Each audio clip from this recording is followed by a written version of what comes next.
The NFL world may be going into hibernation for the next 40 days, but the 49ers still have plenty left to do. They still need to get a new contract done for Brandon Aiyuk, and now, apparently, arguably their best offensive player might need an adjustment to his contract.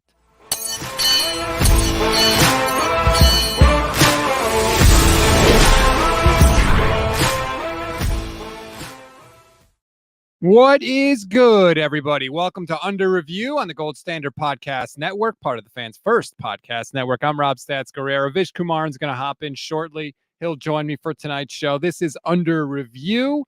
Got a lot to get to on today's show. We're still going to talk Brandon Aiyuk because we still don't have a contract with Brandon Aiyuk. We talked about it a little last week, but it seems to have picked up some steam with Mike Silver apparently reporting that the Niners offered Brandon Aiyuk $26 million a year. We'll talk about that. Plus, Trent Williams now apparently could need an adjustment to his contract, which is not something that was on our radar just a few weeks ago, but apparently something the 49ers could have to deal with. Yay. Just when you thought that maybe we would get a little bit of a lull, or maybe they could get the Aiyuk thing done, and then we could kind of exhale a little bit. Not with this team. Nope. Never. You can never exhale with these 49ers. Let's start with the Trent Williams thing because none of us had this on his radar. And on the one hand, I understand it, right? Because he's arguably the best left tackle in the league. And he's getting up there, so he knows he's not exactly going to have time to cash in, and he deserves to be paid at the top of his of the market. If you're wondering, Trent gets a base salary of $20.05 million in 2024 and $22.5 million in 2025. And as Jeremy Fowler said on KMBR, quote, it's just low enough compared to where the market's going where he could need an adjustment. It's something that will come to a head. He said, multiple people have brought it up to me as a possibility. Like, hey, there are whispers that he would like a new deal. It wasn't more like a splash report or anything. I heard it enough to mention it. I'll say that. So, look, I get it. Trent's really good. They haven't, touched his I know they restructured it, but he wasn't resetting the market every year when it comes to his deal. As we welcome in Vish Kumaran. What's up, Vish? How you doing? Hey, Rob. How are you? How was your week? My week was good until I heard this Trent Williams news, and now it's like, another thing that the 49ers have to do in the next, 40 days.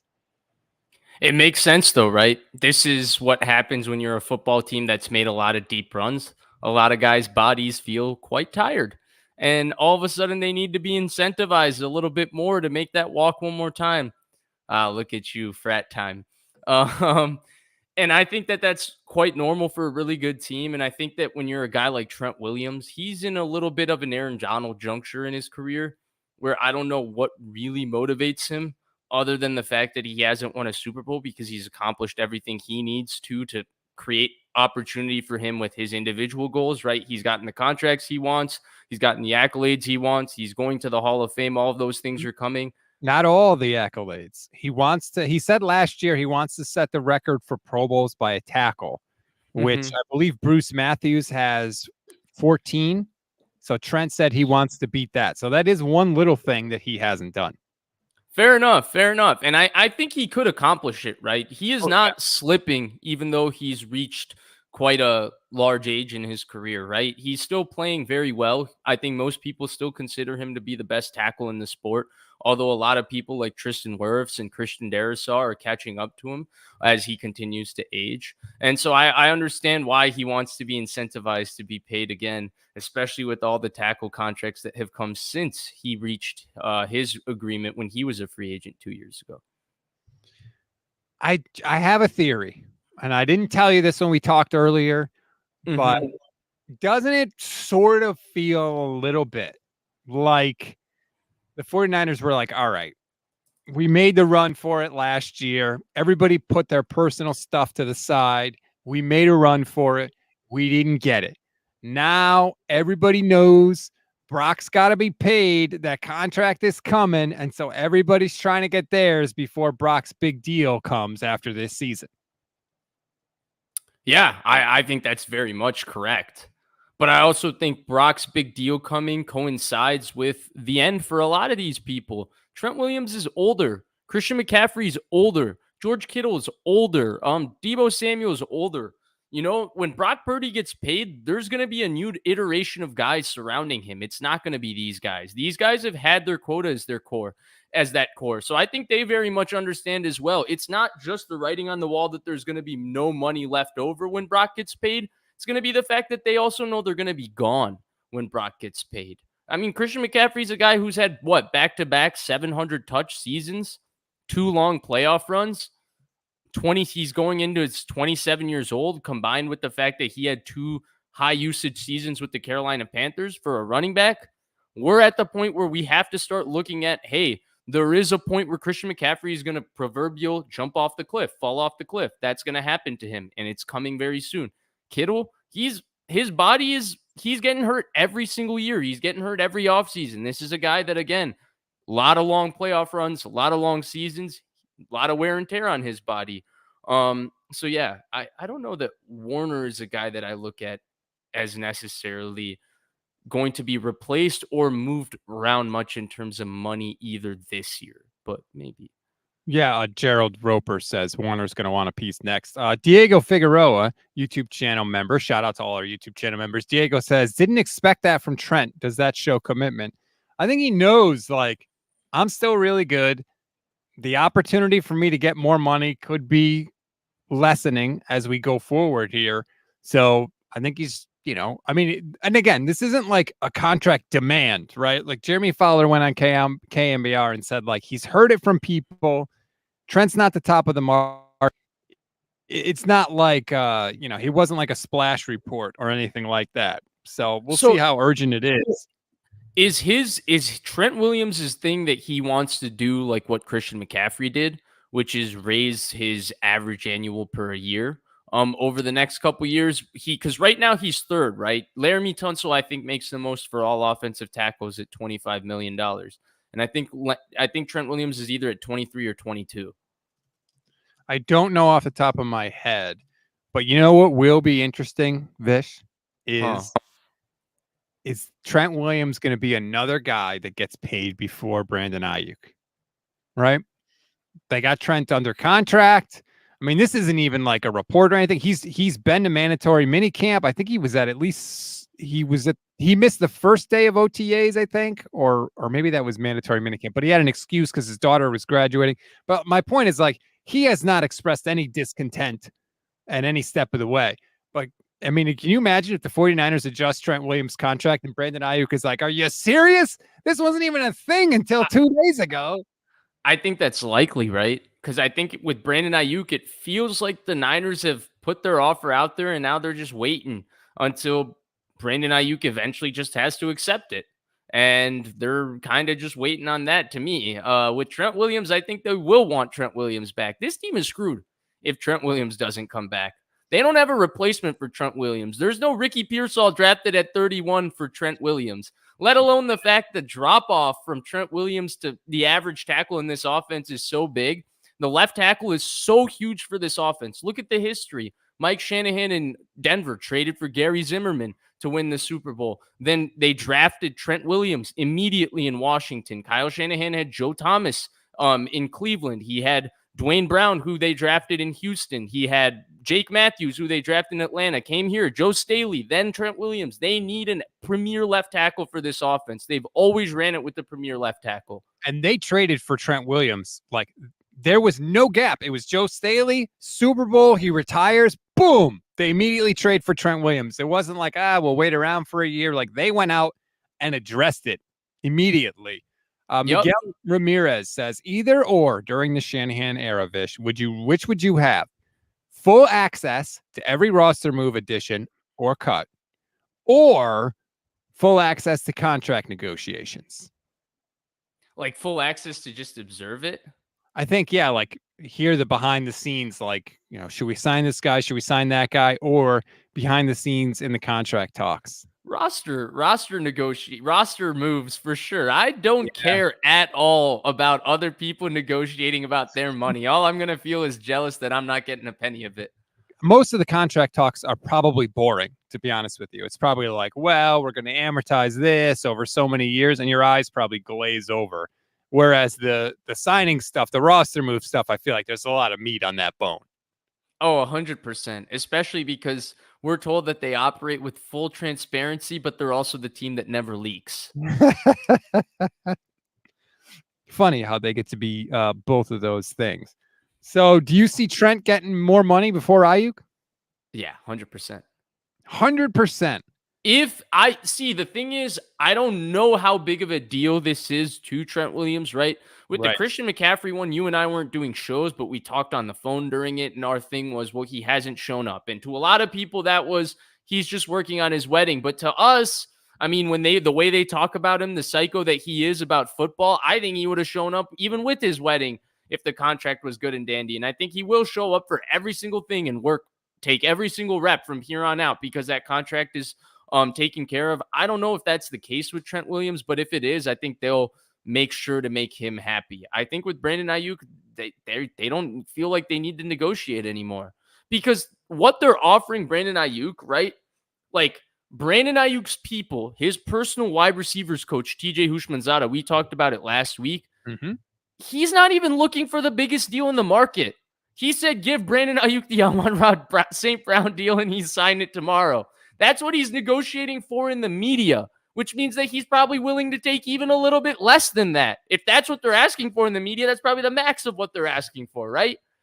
And so if the Niners are drawing a line at Amon-Ra St. Brown, who I mean, you can debate. I don't know that a lot of people would have him and Brandon Aiyuk too far apart in ranking receivers in the NFL. If they're not even considering that, then to me, there's not a negotiation really available for him. They think they have a number that they think he's worth it. If he signs at that number, they're very happy to have him. If not, I think they're really willing to see how this season plays out. So Jeremy Fowler was on KMBR earlier today, and he was asked, are the contract talks stalled out or are they revving up? Here's Jeremy Fowler. I wouldn't call it ice cold necessarily, but I wouldn't call it revving either. Sides have talked. And it's probably reached a little bit of a stagnation point, but I don't think that's overly concerning because, last time they got a wide receiver deal done at a high clip was Deebo Samuel. I believe it was 2 years ago, happened in July. So this is the time where teams can reset. Front offices can time off a little bit now as they get through minicamp and they're in the summer, but certainly there's no reason to majorly panic until you get to late July, early August. And, especially if Aiyuk's not showing up, which he didn't to minicamp. So, it's a complicated deal because Aiyuk's catapulted himself into the top 10 wide receiver conversation with his performance last year. But at the same time, he's not in that Justin Jefferson class where it's sort of a no-brainer to pay him. And the market is what it is. Anything surprise you there? No, nothing surprises me. Although I feel much stronger about my Justin Jefferson point from the last show, which was that I don't think that they ever felt capability of trading for Justin Jefferson. It was just a statement to Brandon Aiyuk of who they think is worth the kind of money he's asking. I could kind of see that from the 49ers. Like, look, we got nothing to do for the next 40 days. We've made you a contract offer. Why would we make another one in these 40 days? Right? Honestly, like there's no deadline. There's no nothing. And Mike Florio used to say this too. And it's true. It's one thing to talk about numbers, right? It's another thing if I say to you, Vish, sign this piece of paper. Let me slide this across the desk to you or your agent, whatever. Mm-hmm. You put your name on this piece of paper, you get 60 million guaranteed at signing or whatever, 58 million, whatever the number would be. When it's actually on the table and it's in front of you, I do think it's human nature to be like, what are we really arguing about? Like, I get $27 million a year if I write my name on this piece of paper right now. Like, so why not, if you're the 49ers, slide the paper across and just wait. Just let it sit and see what happens. And if nothing happens, great. We'll figure it out in 40 days. It's a classic corporate situation. I feel like we've all been there in our own professions, right? You're vying for a promotion or something. You get offered the salary for the promotion. The company tells you they're not open to negotiating. The salary is better. It's good. It'll feed your family. but it's not what you want. It's not what you think you deserve. Hmm? What usually happens in those situations? I just went through something quite similar actually at work. What Oh, usually really? happens in those situations? You marinate on it, you sit on it, you talk to people meaningful in your life, your family members, and you come to the realization, well, shoot, I'm not the happiest person about this, but you know what? This is better than nothing. I will deal with this for now, and then hopefully get something even better down the line. And I think that that's what the Niners are waiting on with Brandon Aiyuk. Now, let me ask you this question, because this to me is the kind of sleeping giant in all of this. CeeDee Lamb is still yet to be paid, right? And I don't know how CeeDee Lamb is viewed in this conversation, because I hear some media members throw CeeDee Lamb and put him in the Justin Jefferson part of this conversation. I hear some media members say Dallas has put a line that CeeDee Lamb is not Justin Jefferson. And so let me ask you the question, I guess. One, how do you look at CeeDee Lamb's contract versus Brandon Aiyuk's contract? Because to me, to us, it really doesn't matter if CeeDee Lamb is considered in the Justin Jefferson part of the conversation now. How do you view him versus Brandon Aiyuk? And then do you think that that's a variable that the Niners and Aiyuk are waiting to fall? I find that CeeDee Lamb portion in all of this to be weird. I'll just give you my one opinion on why I find it to be weird. It's only because Hushmanzada threw out the Amon-Ra St. Brown name over CeeDee Lamb. If he had said, we're waiting to see what CeeDee Lamb was going to sign for, we think he's just as good as CeeDee Lamb, they came out in the same draft class, they're the same guy, they both need to get paid the same amount, I would be very interested.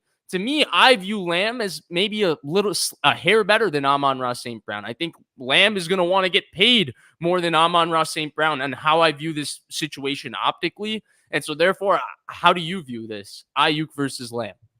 It's a good question, because I do think it's relevant. I think that they're in the same ballpark, and that's really when it gets sticky when it comes to contract talks. Like, I don't even think Brandon Aiyuk would argue he deserves Justin Jefferson money. Maybe he would. Like, that contract was so far and above what we had seen. It was 70% more fully guaranteed at signing than Tyreek Hill, which was the top of the market. So, like, that is a huge jump. So that is a separate thing. But CeeDee Lamb is in the ballpark. What I think it comes down to is the two sides are both going to argue, and I see the point of view on both sides.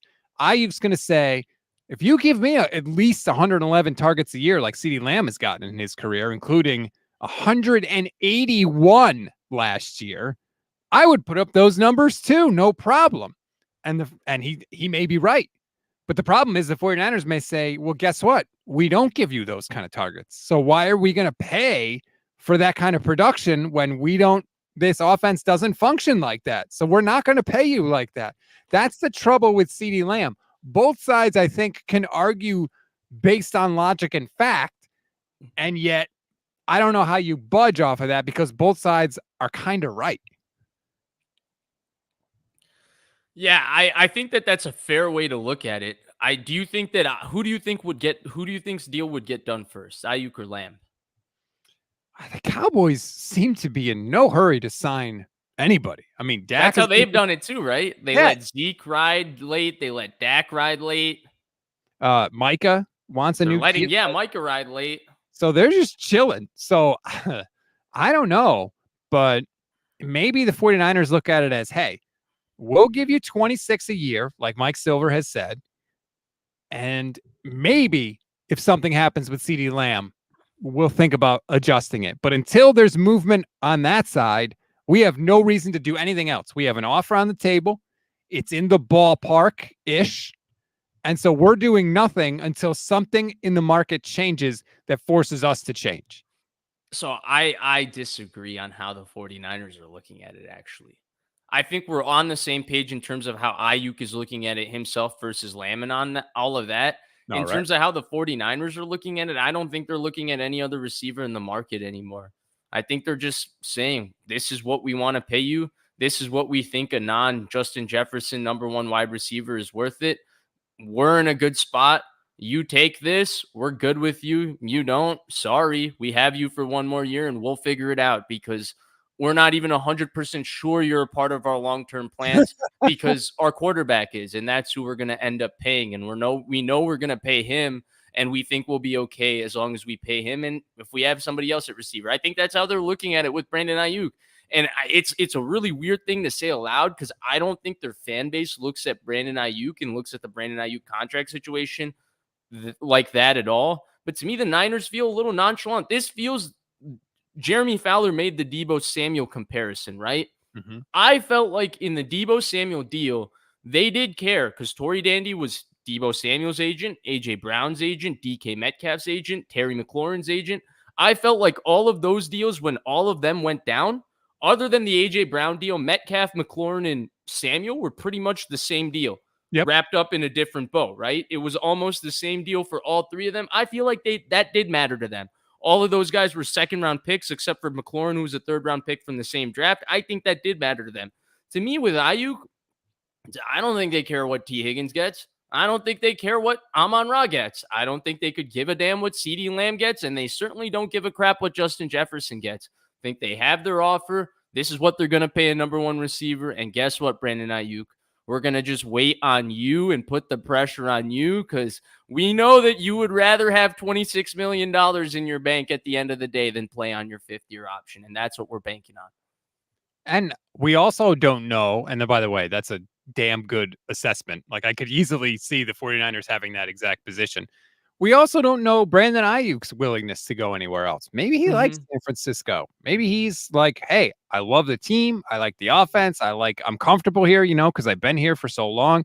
He may not really have a desire to leave. Sometimes we don't factor that in. We are talking about human beings. We're talking about where they live and work and where their family may be, whatever who knows? There's a lot of other personal stuff that comes with this. And he also, by the same token, may be totally willing to go wherever he needs to go. I have no idea.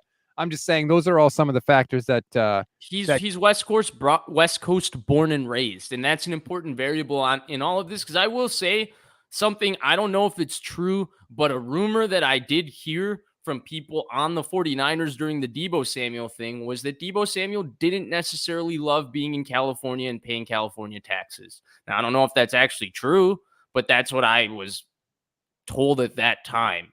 Now, he got that deal done and everything ended up being okay. So I don't think that was the biggest thing in terms of all of that. But I don't think that's an issue for Brandon Aiyuk. He's been a West Coast guy his entire life. I think he's comfortable there. But, yeah. Factor. And maybe the 49ers feel like they have a little bit of a beat on that too. Maybe they're like, hey, we kind of know him a little. We really think he's not going to be too eager to leave. Especially if it's like, hey, I want 28 million. They're offering 26 million. He may just say, forget it. Let's just do it. All day, every day. Kim says, if the reports real quick, before you go to this comment though, real quick though, why do you think they came up with 26 as like the fair number? I don't know. That's a good question. So that's more than Deebo, obviously, more than Devontae Smith per year, but not more than Amon-Ra St. Brown and not more than Jalen Waddle. They got 28. So it's like, maybe they're like, hey, we're willing to tell the world that we think you're the best receiver on the team, right? Because it's more than Deebo. But we're not necessarily willing to say you're a top whatever receiver in the league. It's a good question. I don't know how they got to 26. I think they didn't want to beat Devontae Adams and Cooper Kupp. But why not? Because I think that they can use those accolades and be like, well, okay, that was a stupid contract for Devonta Smith. That was a stupid contract for Jalen Waddle. He won the Triple Crown. What have you done to get more money than the guy that won the Triple Crown? Devontae Adams, he might go to the Hall of Fame with where his stats are trending. Now, he's got to do this for 5 more years, unfortunately, with how receiver stats are. But he is on that type of trajectory. And so I think they can use those names to kind of negotiate off of it. Because, again, Rob, I think them being at 26 to me and Houshmandzadeh asking for Amon-Ra, that's weird. 26 is a weird number when Waddle just gets 28 and Smith gets what he got, right? Like, you can't sit here and argue Brandon Aiyuk versus those two guys and feel like, hey, Aiyuk should for sure get $2 million less than them, and we're not going to even think about it and negotiate. And you can't look at Amon-Ra, I think, and not feel like, man, Aiyuk should be able to make what Amon-Ra got. So, yeah. look, maybe they feel that's why I said what I said before. Like, hey, we're willing to go up a little bit because we recognize where he is, but we don't have to go up right now. And what if he takes it? We're not hurt in any way by offering 26 and just sitting and waiting. So let's just do it because you never know, right? Like I always tell the story when NBC was going after Pro Football Talk and wanted to bring Florio into the fold.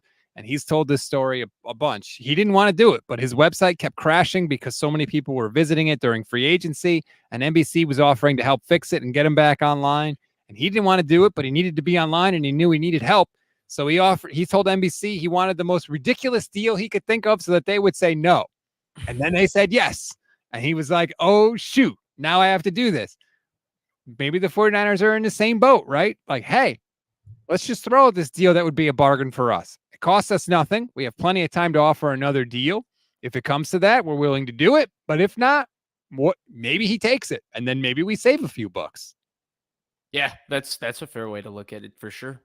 All day, every day, Kim, thanks for the super chat, says if the reports about Trey Lance are true, Dak may not get a new contract.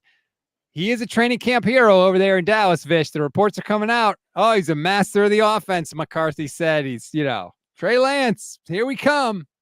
They need something to talk. They need some headlines this offseason because otherwise their other headlines is Micah Parsons hasn't been paid. CeeDee Lamb hasn't been paid.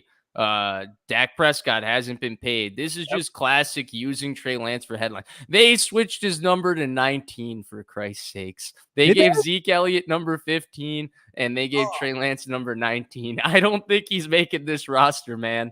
Number 19 doesn't feel good, man. Number 19 feels like a way to 19? I can't even think of another quarterback that's ever won. Okay, well, that was a little while ago. Right. Besides that, nothing. You think that's why Trey Lance picked 19 for Johnny U? No, I think Trey Lance was given 19 so that the number can be vacated, so that the single-digit numbers can be vacated for the other stars. What does that tell you, too? I mean, Johnny U wore 19. Tom Tupa, the punter / quarterback, wore 19. Like, damn, that's not a good look. That isn't. Look, we'll spend 2 seconds on this, but Vish, in a world where Trey Lance gets cut by the Dallas Cowboys, is there any way the 49ers pick him up and make him QB3? Zero shot. Can you imagine if they did? The chaos that would ensue? I mean, for the sake of his career, I hope he doesn't get cut. Like, I hope he balls out this preseason and actually makes the team and all of that and has a resurgence. But if we're looking at the odds for his career, they're stacked up against him. Yeah, it's not looking too good. Wedge Tilly says, nothing is sweeter this offseason than watching Dallas fumble around with paying their players. It is awesome. They do this all the time. I mean, they've literally done this before. They've always done this. With Dak Prescott. This is how they operate. So great. I like watching them screw it up. Sean Turner, brings up a good point. And Joe Montana wore 19 on the Chiefs. Yeah. He didn't want to, though. I mean, he wore 19 because it was 16 flipped over. Brisbee Life on Twitch says they got to do it for the spice. LOL. Shout out to the Twitch fam. We love Twitch fam. All day, every day says Vish, Zeke, probably Payne, Trey handsomely. That sounds so dumb what you just said. Oh, he's saying Zeke probably paid Trey Lance to get 15. That's fine. You don't pick number 19, man. Hey, if Trey's maybe like, you know what? I may not be getting any more money, so I need this Zeke Elliott jersey money. Yeah, I don't exactly know. That was partially a joke too. I didn't expect all day, everyday Kim to take that so seriously, but here we are. Okay, can we talk about this? Gabriel Vasquez says, so father has no facts, nothing that Trent has said, etc. And suddenly it's a topic. Whatever, man. Tired of people just throwing crap out there and then it has to get talked about. Doesn't make sense, Fish. That's the same thing you said about Christian McCaffrey, people. Oh, it's his wedding. What are you talking about? Oh, Trent never said it. Like, guys, this is just because someone doesn't come out in front of a microphone and say, I want more money. That doesn't mean they don't want more money. Like, we have to get over this. Like, oh, an insider didn't have a direct quote from the subject of whatever they're reporting on, so it can't be true. Like, that's not how it works, Gabriel. I promise you. And the only benefit of the doubt I will give is on this is that the difference between Trent and McCaffrey is that with Trent, he's shown up, right? So it's not exactly clear how upset or how urgent this is. With McCaffrey, I did feel like, and again, we didn't do a show at that time, but to both of us, him not showing up was a sense of urgency to get that contract down. Now, I don't think it was like a public, let's make this a big deal. It was, let's get this done behind the scenes because both of us want to get this done. But it's still business and we have to put some pressure on you. I don't know. I guess like what do you want to do? If somebody says Trent Williams wants to have more money, why does that make Gabriel uncomfortable that it shouldn't be talked about? That's what if he doesn't want more money, then what happens if people just talk about it? Right. Nothing happens. I just feel like people say this when they don't want to believe what's out there, when they want to just hand wave it away and dismiss it. Christian McCaffrey never publicly said he wanted more money, never made a peep about his contract. In fact, before it got done, there was a report from Pro Football Talk that his absence wasn't about his contract. But guess what? It was. He got a contract done. Boom. He was there. He was back. Like, it doesn't always have to be somebody saying, I want more money. And then, okay, we can believe it. Like, Jeremy Fowler is not making this stuff up out of thin air.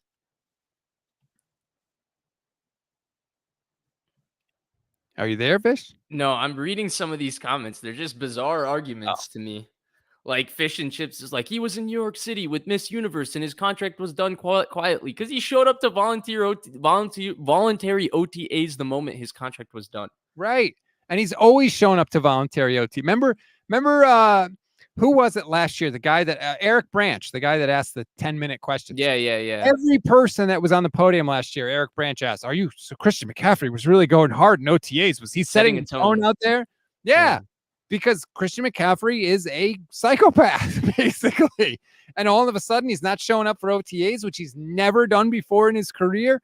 Of course, it was about the money. Like, what are we doing here? And that's okay. It doesn't make anybody a bad guy, but let's call it like it is. I don't know. I just find this weird thing sometimes. And I do it too, because I can identify with it as a fan. But I feel like we take like the real lifeness out of this and we put the team in a Charles Barkley kumbaya setting where everybody does business in like this happy way together and nobody's mean to everybody. And like, I guess, I don't know. To me, it's weird because I feel like I look at the NFL and I look at every team in the NFL as just about as bad as every ugly corporation in corporate America. And I look at the players as just as any other employee in corporate America dealing with it. In fact, Katie Sowers actually gave a presentation at my workplace, kind of an interesting tidbit a couple weeks ago. And at the time, the CTO of where I work, she actually compared us. She was like saying like, we're all athletes of our job. And I think that that's what it is. They're professionals. They just happen to do something other people did when they were 8, 9, 10 years old and loved as a profession. And so this is a job. And just like in any other job, when you're up for a promotion, you negotiate for money and negotiate for salary.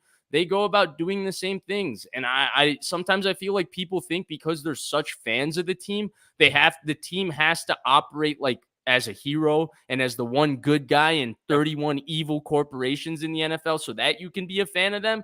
But honestly, the 49ers probably operate as ugly as any other corporation in America. And that's the reality of it. And it's okay. You can still root for them even if they do that.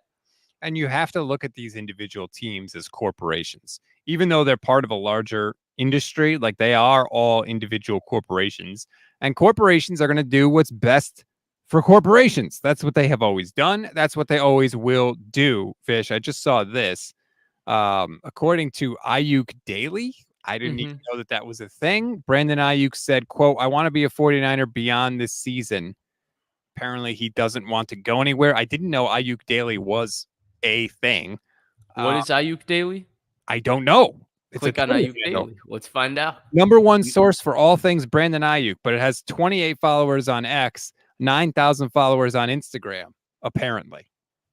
Is this like So- Brandon Ayuk's brother? Is this vetted? I don't know. And here's the thing. It's not to your benefit to say that out loud, to say that on the record publicly anywhere, Brandon Aiyuk. We were just talking about that, right? Whether the personal side of it, if he's throwing that out there publicly, the 49ers are like, oh, really? Great. Then take 26 million. So I agree with you, but in this case, I think it is a little bit different, Rob, because we've seen it even in the comment section when we just talked about Brandon Ayuk, right? You and I actually were not negative about Brandon Ayuk in any way, but we were kind of negative in terms of how the 49ers are viewing the contract negotiation with Brandon Ayuk, right? In some ways, it is negative to say the 49ers don't really seem to care about giving him more money than guys he's outperformed, like a Jalen Waddle, or guys he's performed as well as Amon-Ra St. Brown, right? It is somewhat negative. In the case of Aiyuk, I said this on the last show, there is a complete disparity in terms of how Brandon Aiyuk is viewed amongst 49ers fans and in terms of how the 49ers keep telling us how they view him, right? 49ers fans view Brandon Aiyuk as, after Justin Jefferson and Jamar Chase, there's a guy named Brandon Aiyuk. He's right there with anybody else in that conversation, right? The 49ers don't view him like that.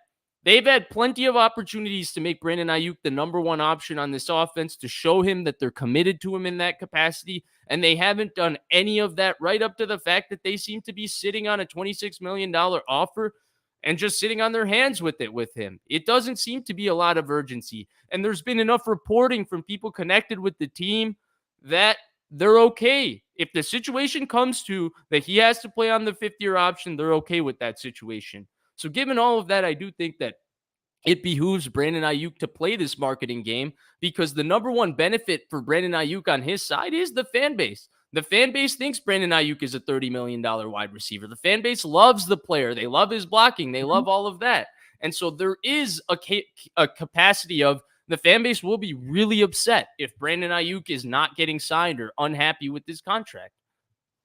James Thomas makes a good point. These are all problems most fans would kill for. Extending the best running back and left tackle in football and negotiating with a top 10, top 15 wide receiver. These are problems I love to have as a fan. And to be honest, they're not my problems. I ain't paying Brandon Aiyuk, so it's really like, right. I'm hell or high water. It doesn't matter to me. And we will see. We'll keep an eye on everything, of course, with Brandon Aiyuk and Trent Williams and all of that stuff, Vish. I want to get to a couple other. Can you click on Jeremy Boudreau's comment real quick? Because I think that he's correct, but the problem is, look at the playoffs. So Jeremy says, if you're not watching the stream, I disagree when people say Aiyuk is the number 4 option on the offense. Based on last season, he was the number 2 option. He led the team in targets. But in the playoffs, who did they go to, right? We just did it in the last show in the Lions game. Second half, Deebo CMC. In the Super Bowl, who did they try to get the ball to? Deebo and CMC. And when it got scary, when they needed something or they felt like they needed something, it went to 19 and it went to 23. And Aiyuk was there, here and there, on the fringes and maybe in the red zone. But you're right. It was 19 and 23. And those are the facts. And they're not in dispute. His one play in the playoffs is a fluke play. It's not we were going to Brandon Aiyuk. It was he ran a post, the defensive back drops the ball into his hands, and he makes the catch. Well, they were going for him, but yeah, the defensive back tipped it, and he caught it anyway. And then they went, I mean, he also caught the touchdown pass on that drive. Right. You know, people love to say, like, oh, that play, it was a fluke thing. It's like, okay, great, but it didn't get him any points. And they still had to score a touchdown in that drive, and the touchdown was not a fluke. Let's get to a couple other things, Vish. The Niners had their State of the Franchise event last night, apparently, and some interesting little tidbits have begun to circulate. According to David Lombardi, Jed York said Joe Montana was in his suite at the NFC Championship game and predicted that the 49ers would come back from down 17 to beat the Lions. Quote, I think we're going to win. I think Brock is going to come out and play a hell of a second half. What a coincidence that we're hearing about this after the 49ers came back to win the game, Fish. I'm glad he said we too. I wonder if he said we 2 weeks after the NFC Championship game. I mean, if the 49ers lose the game, we never hear about this quote from Joe Montana. So, yeah, that's great, but whoopee. Yeah, I don't know. I think maybe I've become a thankless fan because the 49ers have been so successful the last 7 years, but stuff like this used to like move me. Now it's like just irritates me as a fan. Like, give it up, Jed. I've heard enough of these type of stories about this team. And I also don't want to hear it from Joe Montana specifically when he refused to root for the 49ers versus the Chiefs. Yeah, I mean, Joe's bitter with how it ended still. David Lombardi also tweeted out, John Lynch said the NFC Championship game was the first time he went down to the locker room at halftime as a GM. He said Deebo Samuel looked at him and said, tell them to get me the ball, which does mesh with what Jed York said after that game.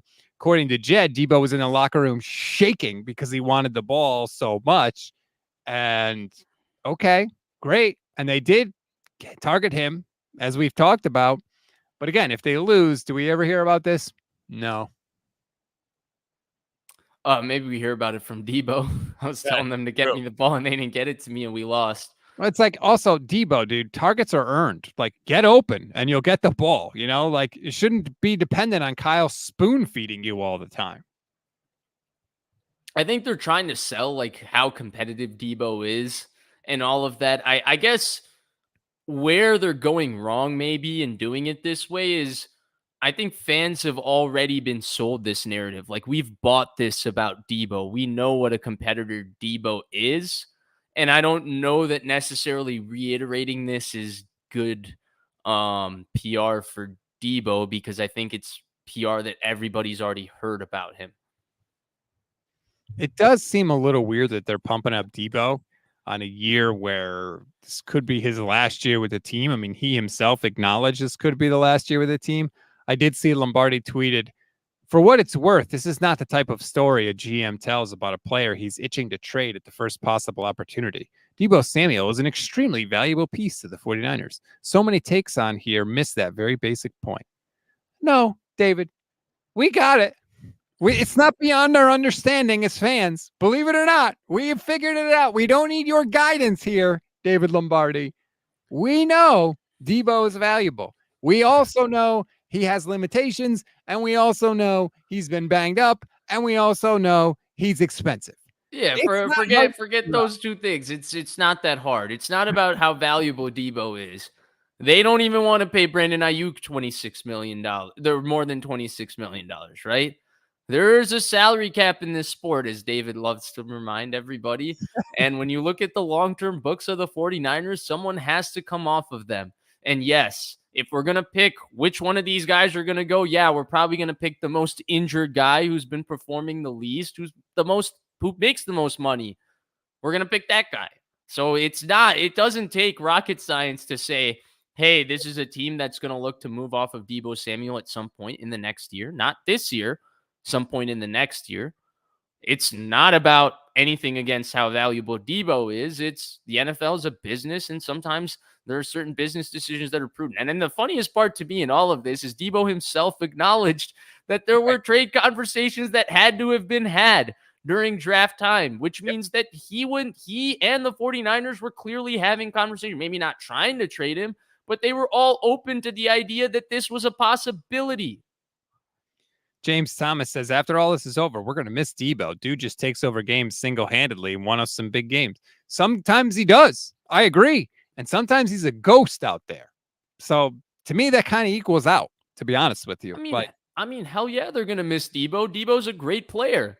But they're going to have to replace Deebo. And because at this point, this is the issue with Deebo. It's not that Deebo isn't a great player. Everybody acknowledges Deebo is a great football player. At this point, 13 games a year with him being inconsistent, even when he plays those 13 games, is not worth $25 million a year at that position for that player, especially when they have an emerging player in Aiyuk who's better than him, and they have just drafted Ricky Pearsall. This is not a Deebo isn't good conversation. This is a business conversation when you look at the entire wide receiver room that doesn't fit Deebo Samuel into it. I completely agree with you. I love the way you said that. Deebo Samuel on a rookie contract? Oh my God, yes. Yeah. Please let him be a part of my team. I don't care if he only plays 13 games a year and half of those games he's like, whatever. I'll take it. Deebo Samuel at $23 million a year. Suddenly I feel a little differently about that. That is the perfect way to summarize that. It's about what you're paying and what you're getting. Exactly. And keeping Deebo, you have to look at that $26 million the way the 49ers will look at it, that $24 million that Deebo is getting paid.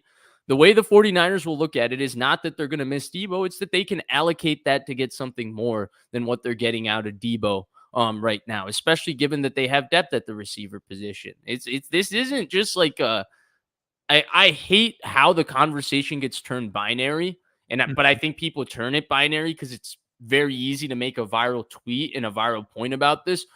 See, he would never say this about a wide receiver he's going to trade. Well, it's not that he's going to trade him today, but clearly there's a business understanding of what's coming on the books down the road. Like you swore Jimmy Garoppolo wouldn't be on this team, but everybody understood looking at the business of it. There's no way he can be on this team. How did they end up keeping him? Did they end up keeping him at $25 million? No, they reduced his contract to a measly $6 million to be able to keep him on the roster. So unless Deebo Samuel is going to do something like that in 2025, the contracts, the financials say he will be gone. He's not going to do something like that, by the way. Obviously, he's not Jimmy G. He'll get money somewhere else, most likely. Yeah. Nick Ellert, YouTube channel member. By the way, if you want to become a YouTube channel member, please do. It's less than $3 a month. You get custom emojis, membership badges, priority comment response. Please, if you want to support the channel, that is a fantastic way to do it. Nick Ellert says, where does Deebo's contract rank moving forward? Right now, I believe in terms of average per year, he is 10th or 11th. Because we've seen Justin Jefferson, A.J. Brown, Amon-Ra St. Brown, Jalen Waddle, Devontae Smith. They've all got new deals. So I believe Deebo is 11th in average per year. And he'll be like 15th, 16th by the end of the year because T. Higgins will get paid, Jamar Chase is coming, CeeDee Lamb will get paid, and Brandon Aiyuk will get paid. And they're all probably going to get paid more than him. Right. And you could say, well, look, he's 11th. So who cares if he only plays 13 games because it's so low? It's still a lot of money. It's not about him being 11th. It doesn't matter even if you think he's still the 11th best receiver in the NFL. They have receivers on this football team. They have a good receiving core independent of Deebo. They can use that Deebo money to make themselves better at other positions because they don't need to pay Deebo anymore. They have Aiyuk. They have Ricky Pearsall. They drafted Jacob Cowing. Right. They drafted 2 wide receivers this year in the draft and re-signed Jauan Jennings. Just right. Again, what do we always say? Don't listen to what they say. Listen to what they do. One more thing I want to get to, which, by the way, Mike Silver is going to be a guest on Up and Adams tomorrow. So we may get more nuggets dropped tomorrow about Aiyuk, maybe about Trent Williams. Silver's usually good for a couple here and there. Did you see the NFLPA list, Vish, of the highest selling athletes for last season? It has come out. Have you seen it? Jerseys? Jerseys, any kind of merchandise, all that stuff. No, I haven't seen it, but is Brock Purdy in the top 5? No, but there is a 49er in the top 5. And he guesses. That would be Christian McCaffrey. Correct. Christian McCaffrey is number 5. Brock Purdy is in the top 10.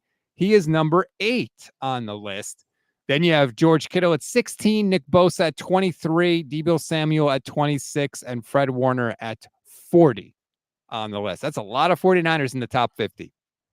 Yeah, they have a lot of highly marketable players. And we've all kind of we're numb to it because we've heard the list, right? Everybody always mentions it. Deebo and Aiyuk and Bosa. It's an insane roster. Yeah. It is an insane place to be that we have had this core of people for this long. And I know they haven't won, but damn, this is like one of the best 49er eras of my lifetime. It's one of the best eras in terms of a team having success ever for not winning a Super Bowl, right? This will go down. If they win a Super Bowl, all of these guys' legacies and careers, imagine how much we'll talk about. They will be in football lore 20 years from now. An older version of you will be talking to a guy that's as similar age to you now and me. Man, I'm kidding. And we'll be talking about man, can you believe those 49ers from 19 to 24 with Deebo and with Trent and with Fred Warner and Nick Bosa? It's the way people talk about the 02 Bucks and they start listing Simeon Rice and Derek Brooks and Warren Sapp and Keyshawn. You know what I mean? That's how they'll be listed. But if they don't win one, it'll be unfortunate because I think they'll be there in Niners lore. But like Justin Smith, Navarro Bowman, Patrick Willis, we're only 13 years removed from that defense. And that defense didn't allow set records. I think they set records for the greatest rush defense ever in 2011. They had the most consecutive games without allowing a rushing touchdown, if I remember correctly. They had the most consecutive games without allowing a 100-yard rusher as well. And like, shoot, like already like Navarro Bowman and Justin Smith and Aldon Smith and these guys are kind of lost in NFL history. Patrick Willis recirculated because he made the Hall of Fame, but it should never take a player of Patrick Willis's caliber 3 times to make the Hall of Fame, which just goes to show like how quick things can get away if you don't win to cement your legacy. So it's very unfortunate. And I'm glad you brought it up because we are in such a historic era, and like the amount of names and the amount of talent on this football team that's gone through in and out, even like the guys that have left, like in 2019, like to have a guy like Emmanuel Sanders of high pedigree and stuff like that. Yep. It's an amazing era. Amazing. And nobody wants to hear it because they haven't won and they're frustrated, and I get it. But holy hell. I mean, look, this is an off-season conversation, but we're in the off-season. So just look at the legacies on this team. Imagine they had won the Super Bowl.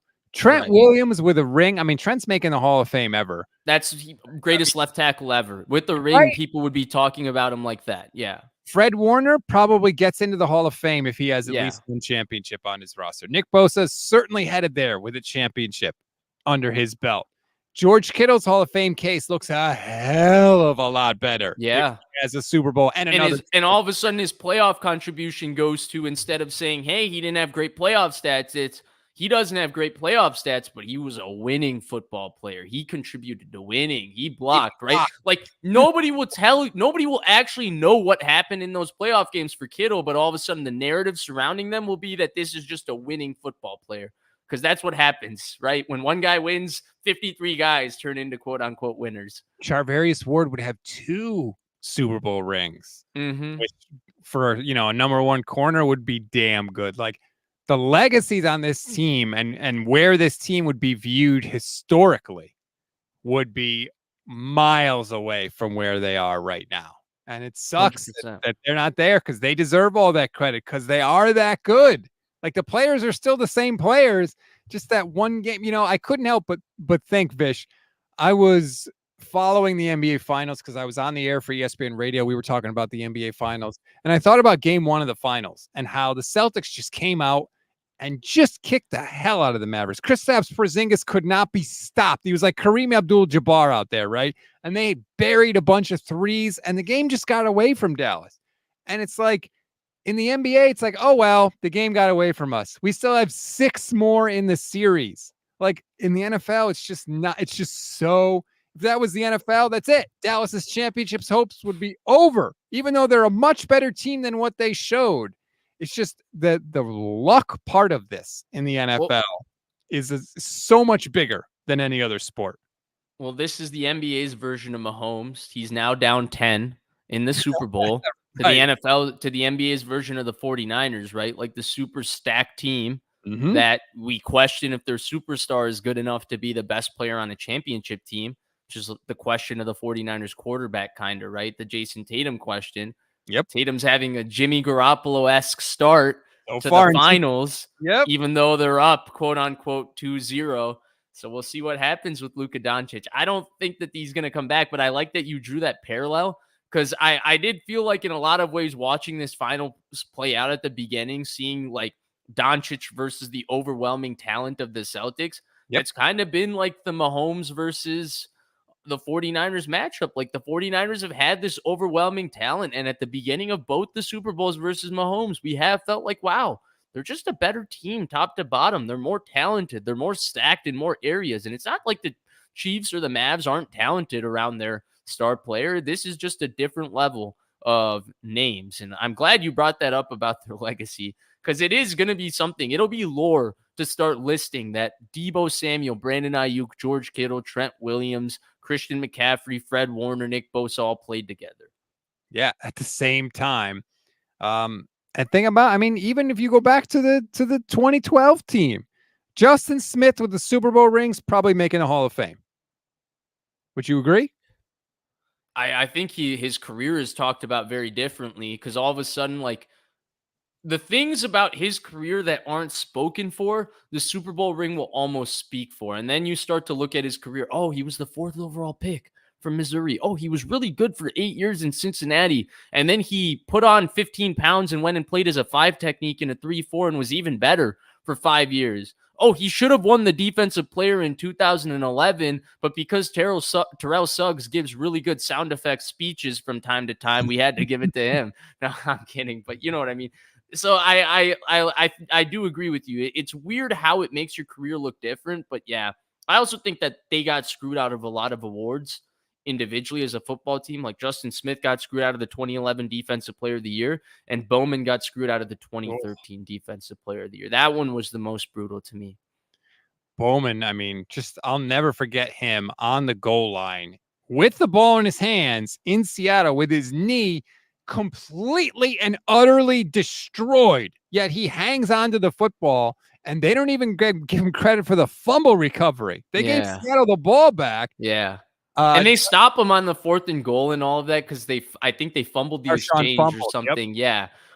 But it was still like it was kind of like Greenlaw going out, like the way it deflated the football team. It was like that, but even more was on the line because Bowman was playing with such a passion. For me, the play I will always remember Bowman for was that Week 4 Philly game when they spied Michael Vick with Navarro Bowman, and that was when they went dime, right? And they removed Patrick. Like, think about this: in the middle of Patrick Willis's prime, they went dime and they took Patrick Willis off the field and they spied the fastest quarterback in football with Navarro Bowman. And most people would have said Patrick Willis was the fastest linebacker in football. So how fast was Navarro Bowman? And Navarro Bowman, I think on a 3rd and 2 or a 4th and 2, ran him down and tackled him near like the right sideline. It was like the craziest angle, the way he closed him down. I will never forget that play. I think like he is one of the, like, I'll go a little controversial modern. I don't think Warner is as good as either of both of those guys, and it's because of plays like that with Bowman that I remember, even though Warner has had a better longevity than Bowman. But then the other thing I'll say is I don't think people realize like how great Bowman's peak was. Bowman might not have had his peak for a long time, but at his peak, when you take like Willis, Ray Lewis, and a few others at the truly top of the league, Bowman's Hall of Fame peak is as high as like a bunch of linebackers who are in the Hall of Fame. Yeah, Bowman, I feel like it's kind of like Dre Greenlaw. Like he didn't get the love because he also played with Patrick Willis, and Patrick Willis was insane. Bowman tears his ACL in 2014, ACL and MCL in the playoffs.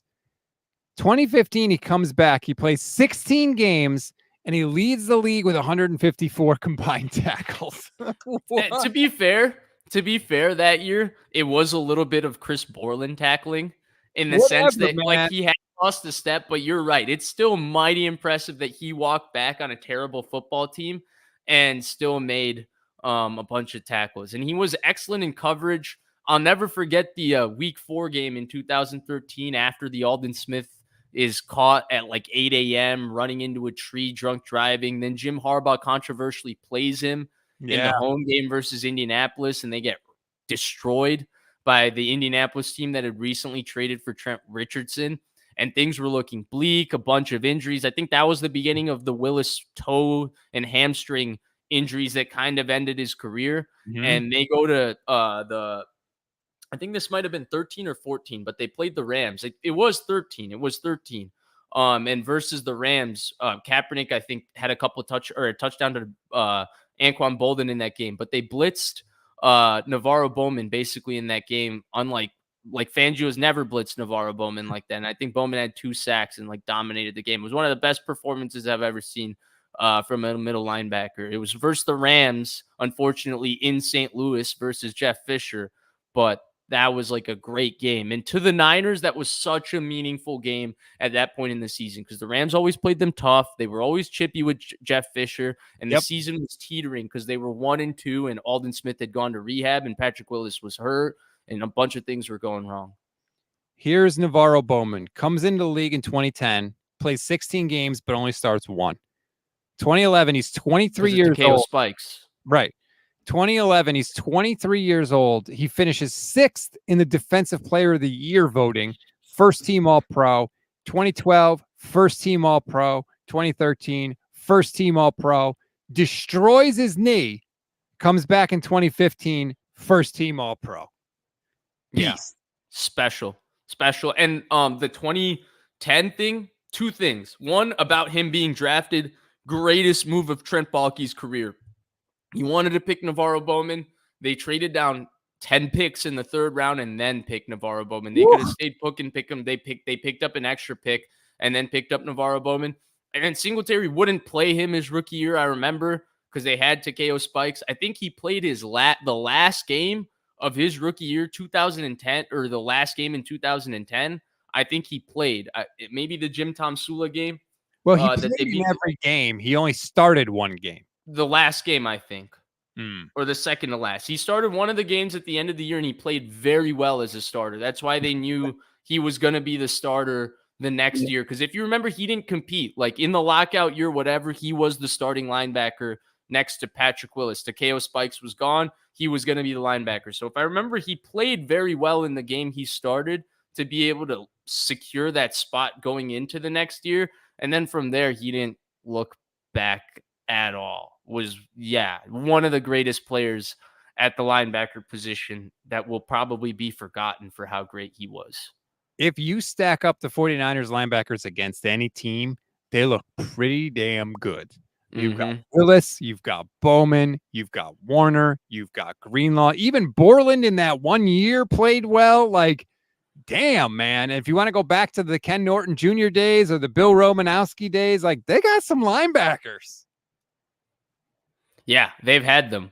But I don't think there will be anything like Patrick Willis and Navarro Bowman as a duo. Freakishly. I don't think there's ever been speed like that. Yeah. Actually, all 4 of them, honestly. You know, it's because Fangio, it's funny because Fangio was the New Orleans Saints linebackers coach when they had Sam Mills and Ricky Jackson and Pat Swilling, like that linebacking core. And then he had, Ahmad Brooks, who will be forgotten, but was a very, very good player. Yeah, he shouldn't be forgotten by 49ers fans. Alden Smith obviously was one of the most talented players we've ever seen. And then you had Bowman and Willis. And then I was never a big Sapwaga guy. I didn't think much of him. But I thought Ray McDonald was always a terrific player before all the stuff that fell apart. And unfortunately, But yeah, he was on the Florida team with Urban Meyer too. So not some great apples that came from that team. But he was a very underrated player for a long time, in my opinion. That's the difference in the Harbaugh teams and the Shanahan teams. Honestly, the Harbaugh teams had a lot of bad people. Bruce Miller, Ray McDonald, Alden Smith is not a bad person, but he certainly had his issues off the field. Who gets in trouble off the field for the Shanahan teams? No one. And they've cleaned that up completely, right? And it's like, it's been definitely a focus. It seems like they've been able to secure the same energy and physicality of the Harbaugh teams, but they were able to do it with these just like, come on, the Niners team is just filled with stand-up guys. Like they're all like, they clearly draft a personality type of people that, are very caring, infectious, family-oriented, stuff like that. That's clearly something they value.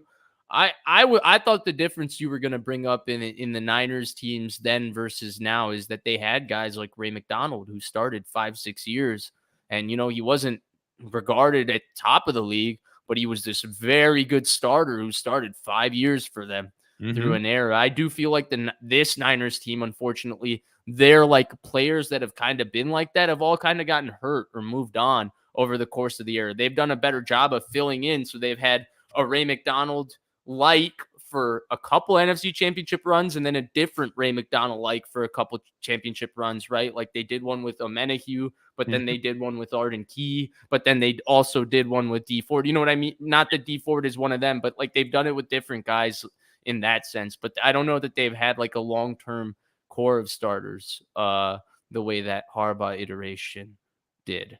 Fish and Chip says, Fish going nostalgic at a young age. Wait till he hits his 50s. Mind full of nostalgia. Dude, I go back to the Merton Hanks, Eric Davis, Ken Norton Jr. 49ers. All right. Like the real freaking, oh my God. Brent Jones at tight end. I loved Brent Jones at tight end. I think when you bring up Eric Davis, you're probably immediately thinking of the NFC Championship game pick 6, right? To start the game when Tim McDonald points it out. That's a perfect example. We were talking about how the games can just get away from people. That NFC Championship game, like Dallas comes out and they just cannot hold on to the football. They're throwing interceptions. They're fumbling the ball. They're fumbling kickoff returns. And the Niners go up by a bunch of points early. And then when Dallas actually settled down and held the ball, they moved the ball. They scored. It's just the 49ers had the lead and they didn't give it back right before halftime. Young hits Rice down the left sideline. I could close my eyes and see the play. Larry Brown, Jerry Rice abused the Larry Brown, and I could still see it right over the top. And I love the call if you go back and listen to it, because the announcer says, how can you not see that coming? Because he's exactly right. Rice cooks him, and Young throws a perfect ball right in the end zone right before halftime. And that's when you knew watching it that this year was going to be different, that the Niners are not losing to Dallas for a third straight year. And of course they didn't. And they went out in the Super Bowl, and we haven't had one of those since, Fish. See, my experience of that play, you got to watch that live. My experience of that play is Eric Reed telling Tremaine Brock to jump Matt Schaub, throwing the same route in the Week 7 Sunday night game that they played in 2013 when Matt Schaub threw his third straight pick 6. The first quarterback ever to throw 3 straight pick 6s in a game, and Tremaine Brock picked him off and pick 6'd him, and Eric Reed told him to jump the route. That's my version of that game. I think Kaepernick was like 7 for 15 for 60 yards on Sunday Night Football in that game. Slightly different stakes. Yeah, it's very different, right? But it's weird because like I do miss that era of 49ers football, and it's interesting to me, like Fish and Chips brings up the nostalgia. You did make me a little nostalgic when you brought up the fact that these guys, like, we're not appreciating their legacies right now, because I didn't necessarily think about like the fact that in 2011 how great those guys were, and like, dude, Navarro Bowman is now just the Chargers linebackers coach. Sad state of affairs, man. Not to mention like the playoff plays that Bowman had, but also the pick at the stick. One of the great plays in 49ers history. Bowman catches the ball and returns it 7 miles for a touchdown. Right. Dude, think about it too. Navarro Bowman was also their hands team onside kick recovery guy. Yeah, that's true. He was a special athlete. Brent Davis, YouTube channel member, says forgotten linebacker Lee Woodall. I remember Lee Woodall, number 54. Don't worry. I got plenty of Lee Woodall. I remember there was a Sports Illustrated like full double page spread, and it was Lee Woodall in a 49ers jersey. I used to keep a 49ers scrapbook, Vish, as a kid. I still have it. I think it's at my mom's house. I used to cut anything in the newspaper because I live in Connecticut, and there was like so rarely 49ers stuff in the newspaper. Anytime there was, I would get super excited. I would cut it out of the newspaper, paste it in the scrapbook, and I would highlight important, interesting things in the articles. And I think I have that Lee Woodall picture in the scrapbook. I should bring that in. You should. I was maybe we should start getting more guys in there too. Gary Plummer, another 54, right? Was he 54? I think he was 54. It's before my time, Rob. I'm not up there like you. Man, this is a peak off-season podcast, but I don't care, man. I'm here for it. Just naming random players. Oh, he was 50. That's right. 50. Yeah. He had the neck. 50 thing. Yeah, the neck roll. 54 was, I think the last 54 I can like remember was maybe Larry Grant, Nick Moody. Dude, those guys were 54. Look at this picture. I'm going to put it up on the stream if you're watching, of Gary Plummer. I don't know what we were thinking or what the deal was. The shoulder pads that they used to wear are comically large. Look at this picture on the stream. Look at Gary Plummer. Yeah. The uniforms have definitely improved in terms of their drip. That's inarguable. It's huge. The shoulder pads are like 4 times the size of a normal human. Go look at like Rodney Harrison, man. Like, to me, Rodney Harrison was not like a guy that I looked like. Gary Plummer, I guess I think of maybe a little bit older. Rodney Harrison, like, he was a good portion of my childhood. Go look at how he looks in his uniform, how big his pads were, especially now that you see him on NBC and he's so like slim and fit. And he is obviously extremely fit when he's playing in the NFL, but how large he looks just because his shoulder pads are so heavy and bulky. Yeah, with Rodney Harrison, there may be another reason that he looks that large. I'll just say that. I think we all know what it is. But if you're watching on the stream, I'm happy to throw up a picture of Rodney Harrison, whose rookie year, by the way, was 1994 when they went to the Super Bowl and lost to your San Francisco 49ers. Yeah. James Thomas also brings up Randy Moss's pads at Marshall. That's another one. They're funny, especially because Randy's arms are really skinny. So you can see the jersey like get all the way small and circle around his like bicep. And it's like this. Yeah. Why were they so I don't know why we did that as a culture. What were we thinking? Imagine how fast Randy Moss would have been in modern pads. Do you think that interfered with the stride? Yeah, see, because you could see how it tightens around his arm. Yep. Yeah, it looks like he's wearing his brother's shoulder pads. Like he forgot his that day, and he's got to wear his brother's shoulder pads. And he just went out and kicked the hell out of everybody. Remember, somebody put in the chat too, since we're going down the rabbit hole here. Steve Wallace was an offensive lineman, but he had the helmet, and then he had the helmet on top of the helmet. It was like just another layer of helmet, basically, that he put on top. Yeah. Guy, they did weird stuff back in the day. Do you know the Steve Bono game where he played with the speaker on his back, Vish? I did not know about that game. I want to say it was Steve Bono. I want to make sure I get it right. I'm pretty sure it was Steve Bono. He had something wrong with his voice, and he played quarterback with like a speaker system on his back and like called out the play so that like everybody could hear it. But like that is a legit thing that we did weird stuff back in the day in football. Yeah. Good stuff too. I was watching, actually, NFL Network had a rerun this weekend of one of the Colts Patriots championship games. I think it was 06, if I remember correctly. I was just watching a portion of it. I didn't watch too much of it. Oh, it was Steve DeBerg. Sorry, Steve DeBerg. Steve DeBerg. I was thinking, did Bono play for the Niners? Yeah, he did at one point. But he did? It was Steve. Oh, yeah, Bono did play for the 49ers. I didn't know that. Never mind. William Floyd, the fullback, getting love from Andre in the super chat, in the chat. Thank you, Andre. YouTube channel member, bar none was his nickname. William Floyd. His rookie year was 94 too when they won the Super Bowl. Yeah, so was Bryant Young's.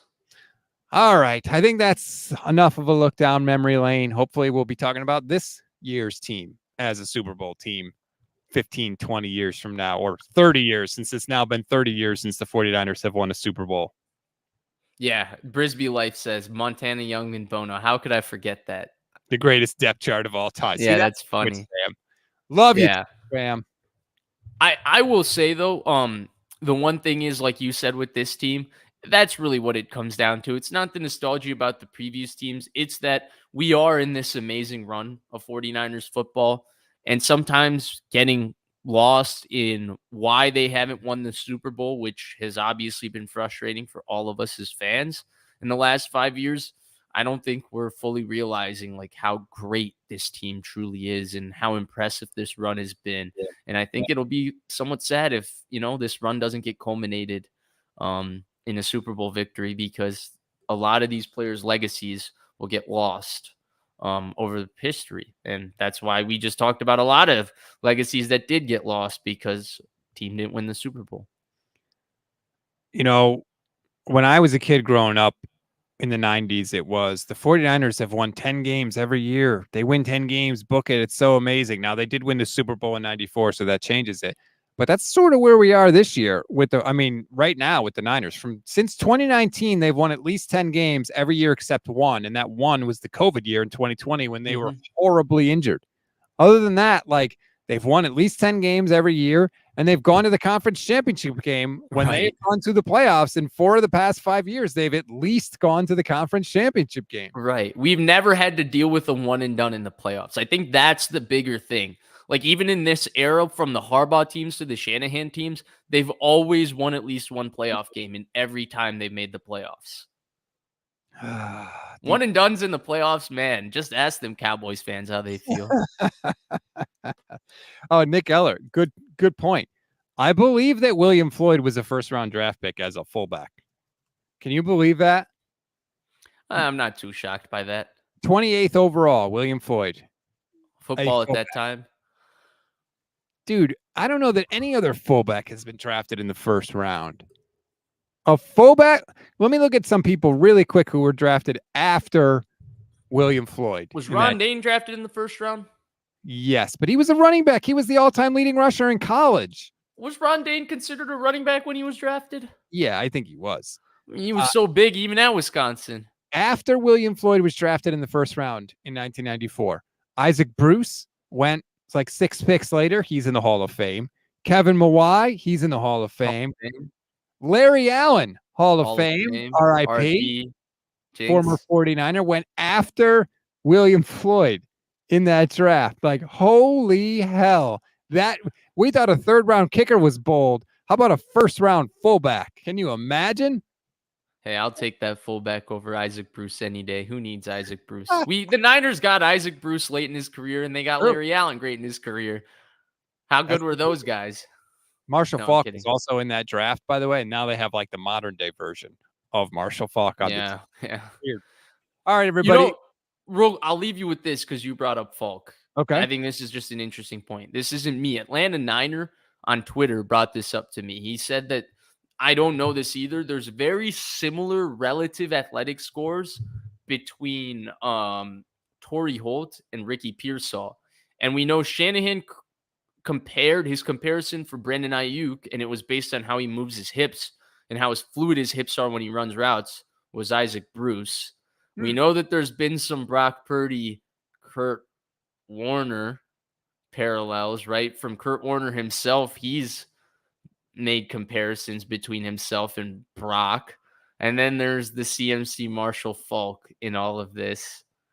Do they have a little greatest show on turf in them? Do they have that type of offensive season in them in their last like kind of iteration together when you throw Deebo in there too?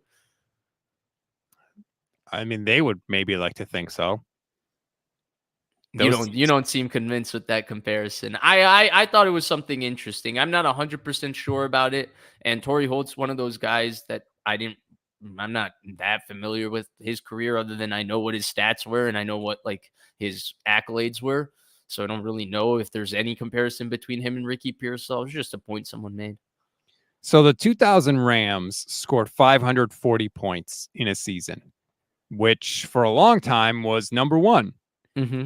They were they were tied, by Kyle Shanahan's Falcons. 16 Falcons, correct. They were passed by the 17 Rams, I think, or the 18 Rams. The Washington franchise in 1983 had more. Okay, so I was wrong about that. The Breeze Saints, the Randy Moss Vikings in 98, the 2012 Patriots, the 2011 Packers, the 2018 Chiefs, the 2007 Patriots, and the 2013 Broncos are at number one, 606 points. To this day, the only NFL team to score at least 600 points in a season. Oh, really? For whatever reason, I thought Kyle's Falcons and then the 18 or 17 Rams also had like, maybe they were on some efficiency numbers. Maybe I'm conflating a bunch of numbers together and coming up with a different ranking. The 18 Rams were 527. Okay. So they were close. They were definitely high up there. It's kind of crazy that the 49ers are not on, they're not on there. True. Also, but to be fair, the 49ers, I feel like have limited explosive scoring because they've had such a good defense. So once they get a lead, they don't necessarily try to run it up. I mean, every fourth quarter, Brock Purdy has been handing it off the last couple years. So that is very true. All right. Seriously, we got to end the show because I'm tired. We do got to end the show. Yeah, and your frat ale is done. That's right. My fat tire ale. Give me your money. Fat tire. Delicious. Go, I highly recommend it. You can follow Vish on X at Vish Kumar, and I am at Stats on Fire on all the socials. Please hit me up anytime. Like and subscribe to the podcast wherever you get your audio podcasts. Rate, review, and follow us on YouTube as well. Vish, hope you have a spectacular Monday, my friend. You too. See ya.